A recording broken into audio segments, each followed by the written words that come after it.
মই প্ৰত্যেককে বুজাইছোঁ কাৰণ চবে নিজৰ যিটো ভাৰতীয় জনতা পাৰ্টি চৰকাৰে যিখিনি মহিলা উইমেন এম্পাৱাৰমেণ্টৰ কাৰণে বিশেষকৈ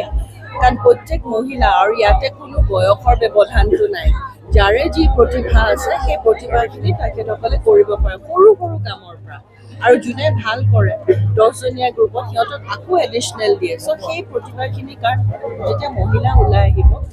সদায় মুখ্যমন্ত্ৰীৰ সপোন তেতিয়াহে অঞ্চলখন আগুৱাই যাব সেইটো এটা বিশেষ আৰু সকলোকে বুজাই দিয়াটো সেইটো এটা মোৰ দায়িত্ব আৰু মুখ্যমন্ত্ৰীৰ পত্নী হিচাপে সকলোকে যিটো মুখ্যমন্ত্ৰীৰ সপোন সেই সপোনটো যাতে সকলোৱে পায় বাইদেউ যিহেতু জালুকবাৰী সমষ্টি আছিল মুখ্যমন্ত্ৰী হিমন্ত বিশ্ব শৰ্মাৰ সমষ্টি এটা কোমল সমষ্টি ৰাইজৰ মাজত আছে নেকি কি কৈছে ৰাইজৰ মাজত অসন্তোষ আছে নেকি অসন্তোষ একেবাৰে নাই কাৰণ হিমন্ত বিশ্ব শৰ্মাই সদায় প্ৰত্যেকখন মিটিঙতে কৈ গৈছে যে মই 3টা সমষ্টিৰ বিধায়ক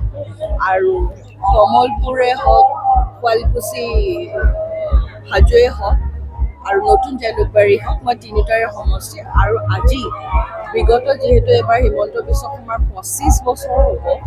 আৰু আমি সেইকাৰণে একেলগে গোটেই মানুহখিনিৰ লগত যিহেতু আৰম্ভ কৰিছোঁ আমাৰ যাত্ৰা সেইখিনি কেতিয়াও মানে এৰি যোৱা কোনো প্ৰশ্নই নাই কমলপুৰত কেনেকুৱা দেখিছে আপুনি আজিতো দেখি আপোনালোকে কেনেকুৱা পালে ভাল লাগিছে নে বেয়া লাগিছে খুবেই ভাল লাগিছে আৰু মানুহখিনি গোটেই উৎসাহিত ইয়াতো দেখিছোঁ একদম পূৰা প্ৰপাৰলি দিগন্ত কলিতা খুব ভাল ভোটৰ ব্যৱধানত ওলাই যাব এইটো চিন্তা কৰিবলগীয়া একদম পুৰা একদম ঠেলা মাৰি পঠাই দিওঁ ওপৰলৈ আৰু আজি আমি সকলোৱে নিৰ্বাচনীৰ কাৰণে আমি মিটিং আকাৰে সকলোৱে ইয়াতে একলগ হৈছোঁ 9 তাৰিখে আমি সদায় প্ৰত্যেকে আমি মনত ৰাখিব লাগিব যে আমি আমাৰ নিজৰ আমি ভোটটো আমি সদায় পদুম ফুলত দি আছোঁ আৰু পদুম ফুলত দিলে কাক দিয়া হ'ব হিমন্ত বিশ্ব শৰ্মা ডাঙৰীয়া আৰু কোন দিগন্ত কলিতা আৰু হিমন্ত বিশ্ব শৰ্মাই আপোনালোকে সকলোৰে ঘৰত টিভি আছে প্ৰত্যেকৰ হাতে হাতে একোটা একোটা মোবাইল আছে হিমন্ত বিশ্ব শৰ্মা ডাঙৰীয়াই কি কৈছিলে যে মই সদায় 3টা সমষ্টিৰ বিধায়ক আৰু ইয়াতে আজিও কমলপুৰত 1 নম্বৰ বিধায়ক কোন হিমন্ত বিশ্ব শৰ্মা আৰু 2 নম্বৰ বিধায়ক কোন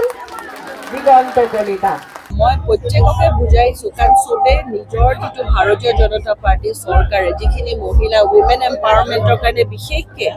কাৰণ প্ৰত্যেক মহিলা আৰু ইয়াতে কোনো বয়সৰ ব্যৱধানটো নাই যাৰে যি প্ৰতিভা আছে সেই প্ৰতিভাখিনি তেখেতসকলে কৰিব পাৰে সৰু সৰু কামৰ পৰা আৰু যোনে ভাল কৰে 10জনীয়া গ্ৰুপত সিহঁতক আকৌ এডিশ্যনেল দিয়ে চ' সেই প্ৰতিভাখিনিৰ কাৰণে যেতিয়া মহিলা ওলাই আহিব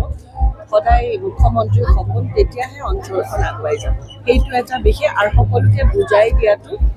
সেইটো এটা মোৰ দায়িত্ব আৰু মুখ্যমন্ত্ৰীৰ পত্নী হিচাপে সকলোকে যিটো মুখ্যমন্ত্ৰীৰ সপোন সেই সপোনটো যাতে সকলোৱে বাইদেউ পায় বাইদেউ যিহেতু জালুকবাৰী সমষ্টি আছিল মুখ্যমন্ত্ৰী হিমন্ত বিশ্ব শৰ্মাৰ সমষ্টি এটা কোমল সমষ্টি ৰাইজৰ মাজত আছে নেকি কি কৈছে ৰাইজৰ মাজত অসন্তোষ আছে নেকি অসন্তোষ একেবাৰে নাই কাৰণ হিমন্ত বিশ্ব শৰ্মাই সদায় প্ৰত্যেকখন মিটিঙতে কৈ গৈছে যে মই 3টা সমষ্টিৰ বিধায়ক আৰু কমলপুৰে হওক শুৱালকুছি হাজোৱে হওক আৰু নতুন জালুকবাৰী হওক মই 3টাৰে সমষ্টি আৰু আজি বিগত যিহেতু এবাৰ হিমন্ত বিশ্ব শৰ্মাৰ 25 বছৰ হ'ব আৰু আমি সেইকাৰণে একেলগে গোটেই মানুহখিনিৰ লগত যিহেতু আৰম্ভ কৰিছোঁ আমাৰ যাত্ৰা সেইখিনি কেতিয়াও মানে